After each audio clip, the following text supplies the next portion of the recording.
Hello, my name is Michael Flynn and I work at St Columb's Anglican Church in Hawthorne. I'm recording this video during 2020 as the world and Australia and Melbourne deals with the ramifications of an international pandemic. Back in 2010, I interviewed a man by the name of John Moroney. John was a former vicar of St Columb's, and he was able to tell me stories of the crises that St Columb's had faced in the past, as well as many amusing stories about the eccentricities and disputes in the past. Now, I've taken that interview and broken it up into a series of shorter videos. What's interesting is that John doesn't actually say much about himself. He doesn't talk about the honours or the roles that he had. But by way of introduction, I can tell you a little about him. John Moroney was the vicar of St Columb's from 1965 to 1986. He saw the 1939 polio epidemic. He served in World War II. He trained at Ridley College in Parkville and was made a deacon in 1949. He was ordained priest in 1950 in Melbourne. He was curate at St Mary's in North Melbourne from 1949. Assistant chaplain at Trinity College from 1950 to 1951. He became a chaplain of the Royal Melbourne Hospital from the same period, from 1950. He was the chaplain of the Fitzwilliam's House in Cambridge from 1954 to 1956. He's incumbent, that is the priest in charge vicar, of Williamstown from 1956 to 1965. He was honorary chaplain to the mission to seafarers from 1957 to 1961. He was senior chaplain to the Southern Command Australian Military Forces from 1958 to 1967. He was an examining chaplain for the Archbishop from 1962 to 1985. He was incumbent at St Columb's in Hawthorne from 65 to 86.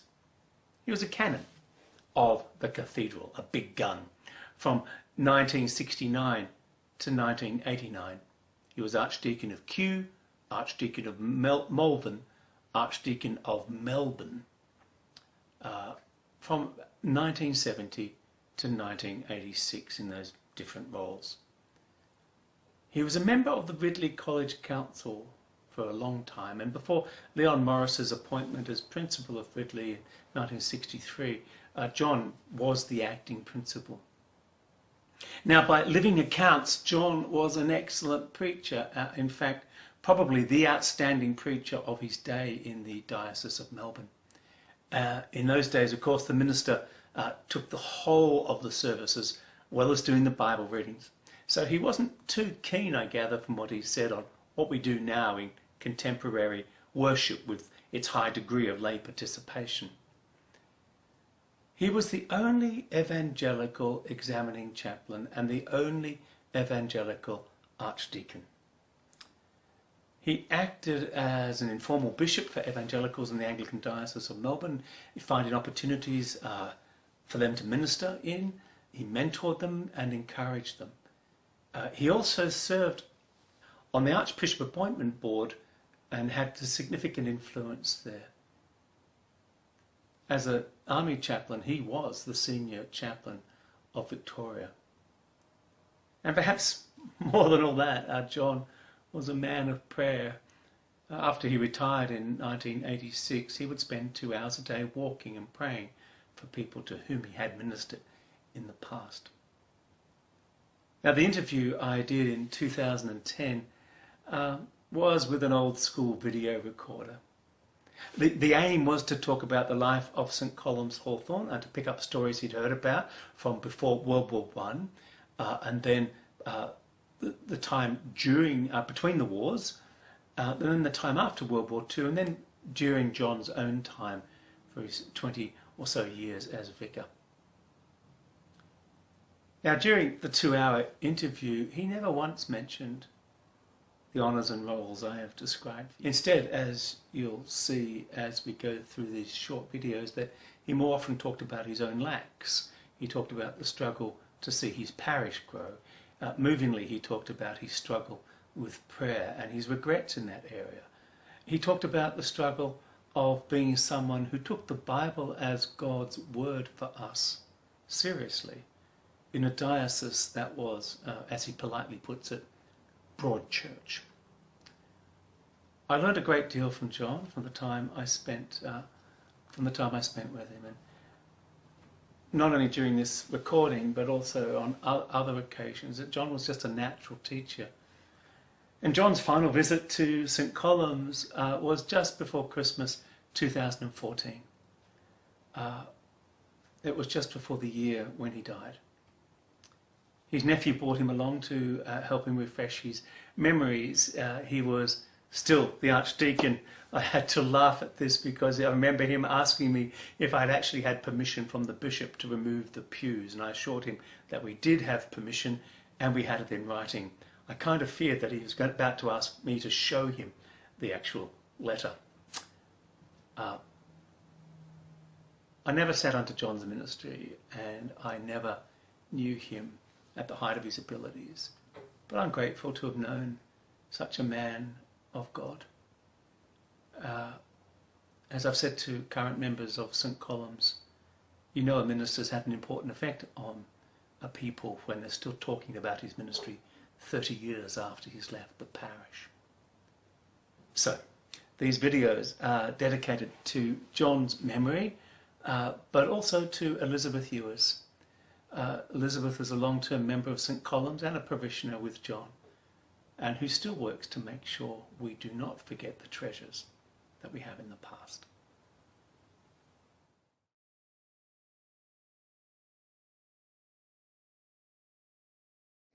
I didn't really ever get it from anyone in particular. That the thing is that, of course, they had these flourishing men's groups, and so many of them enlisted. But in any case, the war sort of disrupted all that sort of thing, and that in fact they never came back. Yes. I think that must have been, and you see. Deasy had done a very fine job there, and then you see he went off as a chaplain in the latter part of the war, Yeah. and that must have been a disaster for the parish.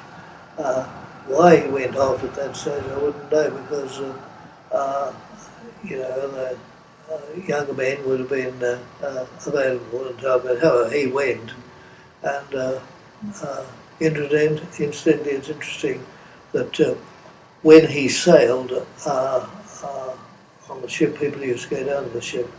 The only people invited to farewell him were Mrs. Ashton and her sister.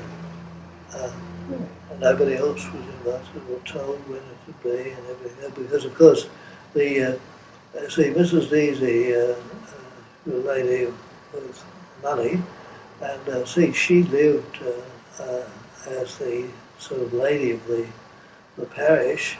And when I arrived at the vicarage, to live in the vicarage, there was a very finely tooled brass plate on the thing is that there was this brass plate on the front door. Please do not ring. There was a bell there. Please not ring unless an answer is required. And I was absolutely appalled. That's great. And so one of the first things I did was to unscrew it, and I reversed it and put it face down, still there, so as not to leave a mark on below the side window there at the door. And but I noticed that the next time I went back, I think Winterton had removed it completely.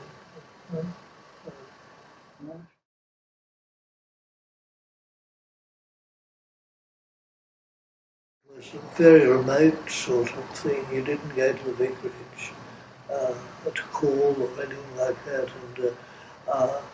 And indeed, on one occasion we had a parish gathering, an anniversary thing or something like that, with a festival tea in the hall, in the big hall that was, and Randall Deasy, the son, of course, you know he was an archdeacon. Yes, I did hear that.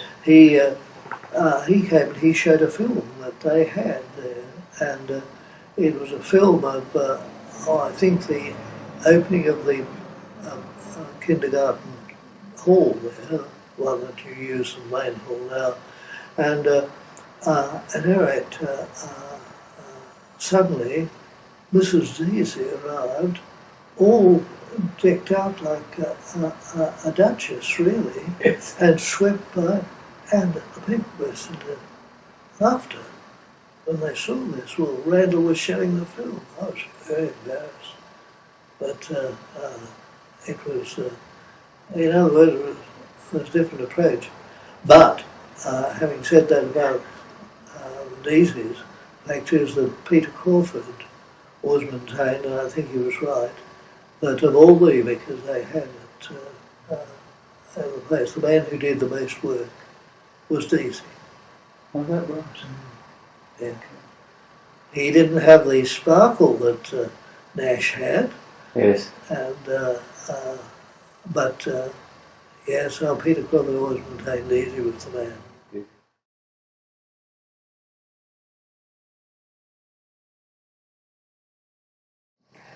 I'm wondering if you could tell us what you've heard about ministries that happened before your time at St Colum's. What was the shape of them? What things did they try to do? What were some of the difficulties they had? Yes, indeed. Well, I think that what we've got to realise is that Armstrong, who became the Bishop of Wangaratta eventually, he was the first vicar and came as a very young man.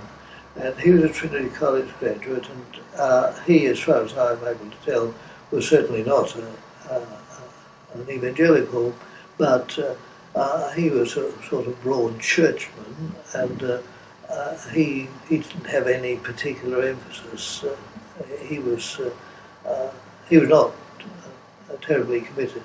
But on the other hand, he had an assistant there who came from England, and he was very keen occasionally, and he certainly preached the gospel, and he became really quite effective, and I think it really the evangelical emphasis of the parish really began with the curates, it might be said, and of course I think it's very significant that the curates in a parish have had a marked influence on the parish. Not so much when the greats or the great vicars were there, but after that, the men that needed assistance, they had really very, very good curates. Perhaps not all of them, but some of them were really quite outstanding. And you see, I think when you come to more modern times, you can think of men like Thad Shilton, who was there soon after World War II ended, and he was outstanding. And then, of course, Kevin Curnow, who became the vicar of St John's, Camberwell eventually, he was a very notable curate. And then, of course, in my own day, I actually think of Peter Crawford, who I think is outstanding. And they were the men that had a very great influence on the parish, I believe, when all is said and done about the great vicars of earlier years, you know, they were the ones that did so much, as far as I'm able to tell.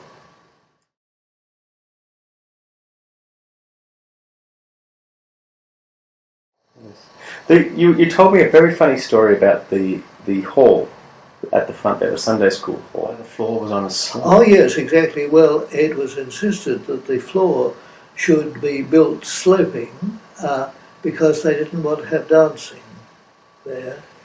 And that's why, to this day, unless you've had it renewed, it has a slope down towards the platform, which ultimately became the stage, because it became quite the custom to have quite a bit of the way of entertainment on stages and plays and things like that. And it became an entertainment centre after that. So I'm laughing because we're currently running dance classes in the hall, and there's still a sloping floor in there. I think it didn't quite work well enough. But what other uses did the hall get used for? Because as far as I can gather from the records, there were flower shows, there were brass band practices and recitals. There's a terrific photograph of about 400 men packed into the hall doing a Bible study, and they've all got these lovely handlebar moustaches on. Yes, exactly. Oh, well, that was it. You see, it was used all the time. Indeed, it was lent to the Salvation Army from time to time for some of their things, because, of course, they had quite a big meeting hall down opposite Swinburne, you know, and had very good relationships with the Salvation Army. And yes, they did. They had all sorts of things like that. And then, of course, the guild room, so-called, that's the small room, or fairly small. That's, at the back? At the back. That's its proper name, the guild room. That's the guild room. And, of course, that was very special indeed, and reserved for very special functions. That was a sort of sacred place, you might say, mainly for the ladies. Okay. And then you see the kitchen, which is still there, and adjacent to that. Remember that that was when the Sunday. Remember they had 800 in the Sunday school in the early days of the last century, and that was used as a classroom, and they had a small gallery in that. In the kitchen? One wall in the kitchen, small gallery. My goodness. And of course, similarly, the parish office, as it was and as it is now, that was another room for classes, you see. Yes. And ultimately a stage had been built, and but that was not there in the beginning. Yes.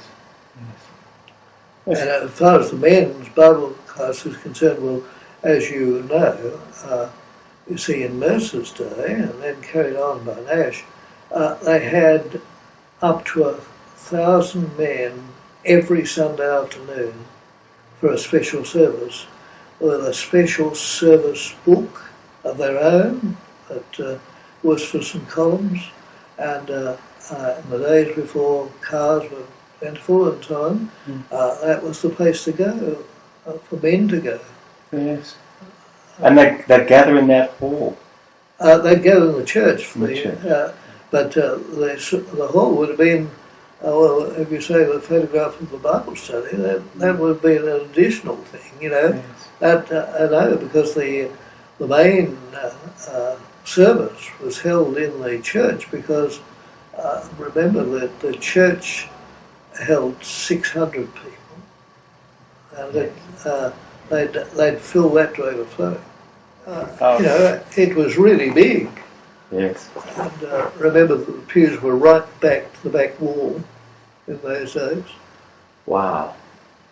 Yes. So those big pews went all the way back to the back wall. Yes. There was a Chinese contingent, I believe, as well. Yes, they did have that. I said a lot of Chinese market gardeners, apparently, that lived somewhere in the Rathmines Road area. Yes. And yes, they used to cater to them, and indeed in that history which you have, they used to put the Chinese.